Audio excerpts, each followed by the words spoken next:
It's Chippy here with Ultrabook News and UMPC Portal, and I've got the Sony Vaio Pro 13 here. I was supposed to be doing a live session this evening on ultrabooknews.com/live, but I've had to cancel. So I'm just going to run this video through for those that were expecting to be watching a live session in about 5 minutes actually, so it's going to be late, this video. I also want to address some of the questions that readers brought up on ultrabooknews.com, which concern the Wi-Fi, some keyboard flex, battery and fan noise. These are the 4 major questions that people seem to have on this one. But first, let's just go around the device. Super thin and super light. We seem to be saying that a lot, but this really is one of the lightest 13-inch devices you'll find. In terms of touch, it is, I think, the lightest 13-inch Ultrabook you'll find. It weighs just 1 kilo. It is incredibly light. I find it a little bit plasticky in terms of the actual finish here, especially this bit on the back. Doesn't seem to be the highest quality materials, but then maybe that's one of the ways that they've actually kept the weight down to keep everything as thin as possible. Looking at the ports then, let's just quickly take you around, make sure that's in focus and that you can see. We have HDMI port here. There is an HDMI to VGA adapter. There are 2 USB 3 ports there, and we've got the headset port there. Nice also to see the full SD card slot there. Around the front, I did spot something earlier, and I want to make sure I highlight that. If you can see that, let me just put my fingers next to it. Inside my fingers, can you see the 2 mic array ports? So 2 mics, mic array there. That's a standard feature on every 2013 Haswell Ultrabook anyway, but I wanted to point that out, so that's really good for Skype and other sort of conferencing. We've got the power port here and a fan output here, so there's nothing much on that side, nothing on the back. On the bottom though, if you look carefully, you'll see some location lugs, a docking port, and some location lugs up here, because there's an external extended battery that can go on top of this. Now let's quickly just talk about the battery. It's a 37 watt-hour battery inside, so that's one of the trade-offs you get for having a very thin, very light 1 kilogram device. 37 watt-hours in terms of Ultrabook average is below average. Most Ultrabooks, at least in 2013 up to now, were having 50 watt-hour batteries, and they've got one here that's got a 57 watt-hour battery. Weighs 1.4 kilos though, so that's the sort of trade-off you're getting.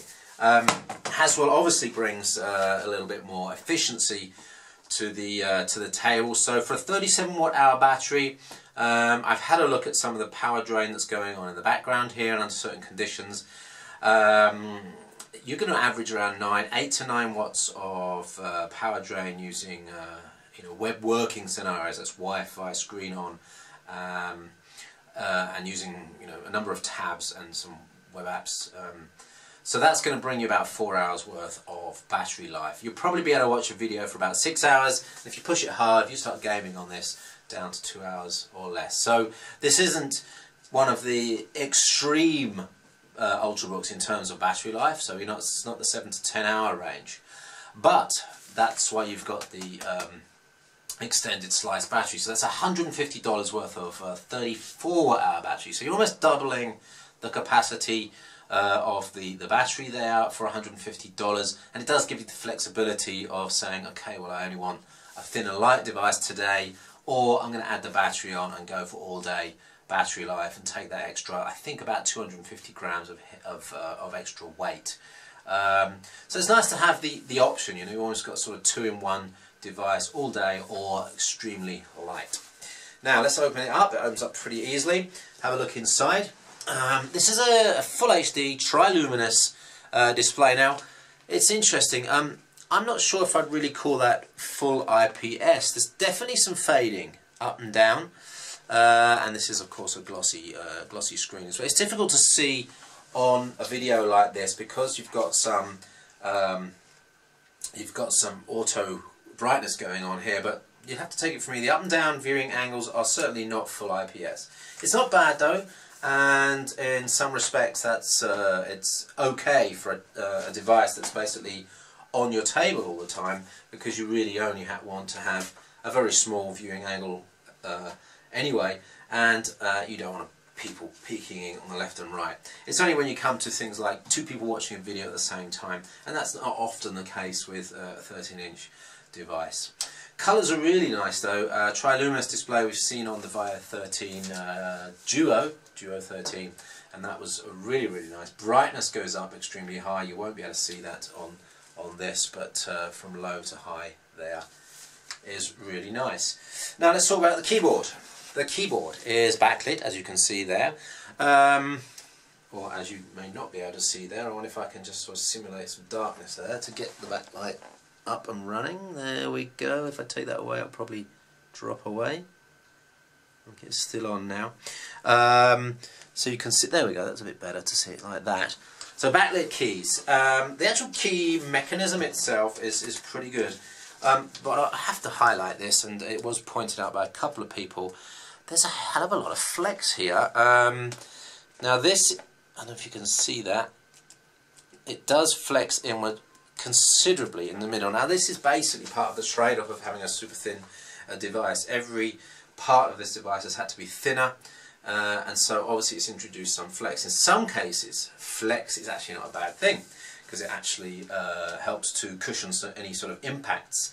So if you were to drop something heavy on that, it would probably, chances are it would fare better than something that was very stiff and hard and potentially brittle. So it's up to you. If you're a heavy typist, that might not be comfortable for you. It certainly looks a little bit cheap in terms of, you know, devices we've seen in the past in the netbook range, for example. They have often had flexible keyboards, which was sort of indicative of just poor engineering. In this case, it's just a trade-off made because it's a very thin device. Trackpad, really nice. It's a single unit trackpad, left and right mouse click integrated. Now there is a question about whether this is fully floating or not, and whether it can actually float away under some flex conditions. I haven't experienced that yet. My experience so far has been good with the mouse or the touch area here, so I have no worries about this bit here. So for those that were asking, I haven't seen anything as a problem there. Right, now inside this we've got a Core i5 4200U. I'm just going to double check that while I'm here. In fact, I can do that online. HD 4400 graphics, so it's not Iris. It's certainly not Iris Pro. It wouldn't be Iris Pro if it was a Ultrabook anyway. You've got Intel Wi-Fi, you've got Bluetooth 4 inside. There is, I'm going to have to double check, is it NFC on this version? Certainly some of them have NFC. I'm not sure if NFC is actually on this one here. It is, Näherungsgerät is NFC. This is a German version, obviously. We've got WiDi, so it's an Intel Wi-Fi card here. I think it's actually the NGFF module 7260, I think.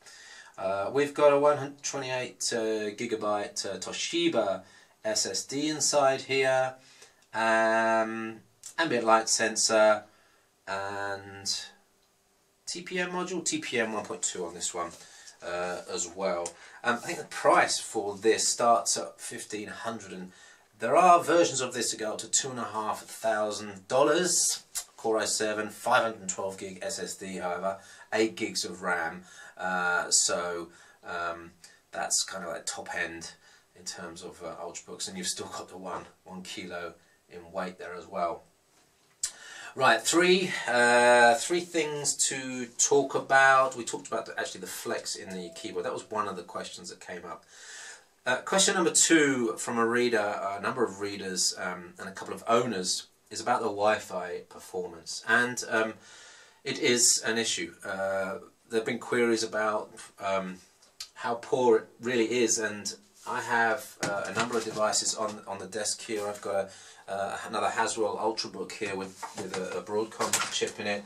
I've got a cheap Clover Trail device with a Broadcom chip, and then over there I've got an Ultrabook with an Intel Centrino chip in. This is slower than all 3 of those devices, and it really is it's actually to the point where I think you get past 2 walls away from your hotspot and you could have issues here. So I'm using 2.4 gigahertz here to get the best reach through my house. 5 gigahertz network probably wouldn't be able to pick it up down here, but I'm getting a very poor signal on my 2.4 gig network.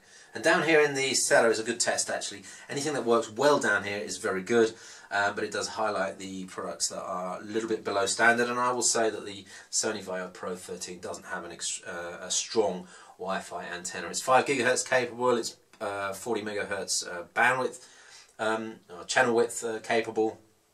But it just seems they haven't built strong antennas into this device. Maybe again a trade-off of the fact that it's a very thin device, although antennas aren't generally that thick. So that's the Wi-Fi issue. The second issue was fan noise. So you've got fan output here, and again this could be trade-off because you've got a very tight, low volume area where the CPU or the processor and everything else is sitting. So getting airflow through there is obviously more difficult. What's happened here is that Sony have I've had to put a fan in that's going to shift as much air as possible, and it has had to be quite strong. And actually what happens is it comes on fairly early and it's quite loud. So if you're in a quiet office, certainly in a library, certainly in a home office where you've got a silent scenario, you're going to hear that. And there's a very slight annoying hum to it as well. It's not just air noise, there's a very slight hum to it. So that could be quite annoying for some people. I want to highlight, it can operate silently. It's operating silently right now. I'm going to put the fan up to the mics there and you won't be able to hear anything. But if you are running at about 20% CPU in balance mode for about 5 minutes, you'll probably get to hear the fan, and that means if you're doing any sort of web work, it's going to kick in after a couple of minutes. So that's the wireless LAN and the fan noise issue. We've talked about the flex in the keyboard as well. Battery life I've mentioned. That might be an issue for some of you. Up to 5-6 hours is not extreme. Down to 3 hours if you're really pushing it hard. I think on the Vaio Pro you do have that option of the slate battery to go onto the back. In terms of pricing, it's a pretty expensive device, starting at $1,150, going up to $2,500 if you want the red one that's got the Core i7, the 512 gig SSD, the 8 gigabytes of RAM, and I believe even vPro. I'm not too sure, but I think there's vPro included that. So for business, really nice. It's definitely a looker. Ports are fairly restricted. There's no VGA, of course, but you've got the port adapter here. There's no Ethernet port on it either, but you do get an adapter. Which brings me to one other thing. I'm going to go under the desk and pull out something on the power cable here. So, if I just grab hold of that, and if I just pull that out. Right, here's the power cable. It's a nice light power cable there.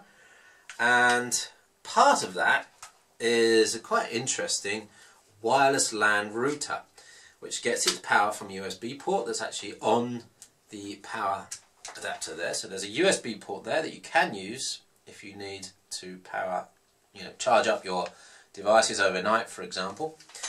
But plug that in and plug in a LAN cable. It's not a 3G router, it's a LAN-based, Ethernet-based router. Give that some time, and that will actually pick up internet through DHCP. And if I just plug back into that, you probably won't be able to see it, but that will basically eventually sync up with internet access, and then it will put Wi-Fi out. Now, it's kind of a weird solution, really, because why don't you just use a USB to Ethernet adapter and use Ethernet, which is going to give you, up to a gigabit a second of speed, rather than whatever this is going to give you, which is probably a single channel 54 megabit per second, which for some people that have 100 megabit download capability on their internet, like me, is actually less than what's capable over, you know, decent Wi-Fi or Ethernet cable. The other thing is, you can't just plug this into any USB port. It doesn't seem to work if I plug it into, and I've tried it by plugging it in with an extension cable on a standard USB 3 port, and it doesn't work. It doesn't power up. So although it's kind of nice, it has to be kept with the power adapter, and you have to have an Ethernet cable where the power adapter is. So if you're not charging your device, you're fine. You can put this anywhere, but if you're charging your device, you're kind of restricted. So it's an interesting solution. One wonders whether Sony found out they had a poor Wi-Fi reception and then kind of changed the power adapter at the last minute to include this thing. Maybe not, but it would be nice if this could be used on any USB powered connection. So that's that's the Sony Vaio Pro 13. Apologies for not having a live session tonight, but what I can offer you is to look at the comments on this video and answer anything you've got in terms of question. We haven't done any performance tests, of course, but I can tell you it's standard Haswell, you know, 4 series performance. Certainly on the Cinebench tests I did, nothing exceptionally good, nothing exceptionally bad or poor about the results, and efficiency seems to be the same as every other Haswell device that I've tested. But if you have got other questions, feel free to put them on the YouTube channel here. Thank you for watching this far. It's been it's a 15-16 minute video, so if you've got this far, thanks. Please subscribe to the channel. We'll get more of these videos up for you. I've got some more devices coming in. We've got, I think, the Lenovo Yoga 2 Pro is coming in, and I think the Samsung Series 9 or the ATIV Book 9 Pro or Ultra, or the high-end version of that anyway. So actually, to get the Lenovo Yoga 2 Pro and that Samsung ATIV Book 9 Pro together will be Ultra. So the Ultra, whatever. To get those two together will be good and worth a live session. I'll definitely do that. I'm so sorry we couldn't do it tonight. It was impossible. That's it. ultrabooknews.com for the Ultrabook side of stuff. UMPC Portal now is ramping up with a load of stuff based on Bay Trail that's launching. That's really interesting. There's 9 Bay Trail devices that have launched, including 8-inch tablets up to things like the Dell Venue 11 Pro, which starts with Bay Trail and goes up to Core i5 as well. So that's a 2-in-1. That's an interesting one. And there's an HP Pavilion X11X2, which is a Bay Trail based device, but also a 2-in-1, kind of interesting 1 kilo weight devices with detachable tablets. Check that out on umcportal.com. And of course, this one spans both. 1 kilos. It's really ultra mobile, and having the Core i5 in there and the SSD and the Ultrabook specs means it's Ultrabook as well. Thanks for watching anyway, and I'm on Twitter at Chippy, Google Plus is Steve Payne. You'll find me there. Thanks for watching. Spread the word. See you on the next video.